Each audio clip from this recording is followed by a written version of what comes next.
আসসালামু আলাইকুম। আমি ফাতেমা কাজী, বাংলাদেশের একজন সচেতন এবং জাগ্রত নাগরিক। ইতিমধ্যে আমরা সকলেই জানি, গতকাল বাংলাদেশের গোপালগঞ্জে বাংলাদেশ নাগরিক পার্টি এনসিপির উপর যে আক্রমণটি ঘটে গেল, তার পরপরই একটি কারফিউ জারি করা হয়েছে গোপালগঞ্জে। গতকাল রাত 8টা থেকে আজ সন্ধ্যা 6টা পর্যন্ত কারফিউ চলবে। 1971 সালে পাকিস্তান হানাদার বাহিনীর হাত থেকে আমরা আমাদের বাংলাদেশের স্বাধীনতা ছিনিয়ে এনেছিলাম। আমাদের রাষ্ট্রীয় ভাষা বাংলাকে তারা পরিবর্তন করে উর্দু করার চেষ্টা করেছিল, উর্দুকে রাষ্ট্রভাষা করার চেষ্টা করেছিল। আমরা তা মানিনি। আমরা আমাদের স্বাধীনতা ছিনিয়ে এনেছিলাম 30 লক্ষ শহীদের রক্তের বিনিময়। আমাদের এই বাংলাদেশ আজকে স্বাধীনতা এত বছর পরেও এসে আমাদের আচরণ পরাধীনের মতো।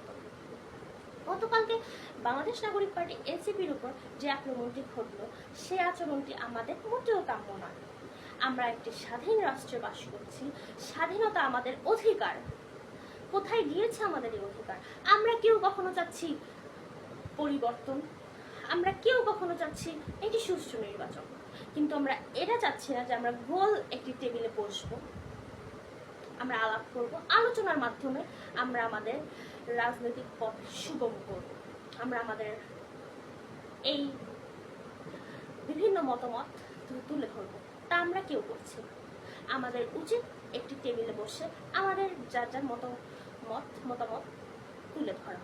কেন আমরা নিজেরা নিজেদের উপর আক্রমণাত্মক আচরণ করছি? আজকে নারীরা কেন বাংলাদেশে নির্যাতন হবে? আজকে শিশুরা কেন বাংলাদেশে নির্যাতন হবে? এমনকি বাংলাদেশ পুরুষরাও নির্যাতন হচ্ছে। এটা কেন চলছে? স্বাধীনতা এত বছর পর আমাদের নাগরিক অধিকার কোথায়? আমাদের নাগরিক অধিকার কোথায় গিয়ে দাঁড়ালো? আমাদের উচিত একটি সুন্দর রাষ্ট্র গঠন করা, একে অপরকে শ্রদ্ধা করা, কেউ কারো নিন্দা না করা এবং সকলকে সাহায্য করা।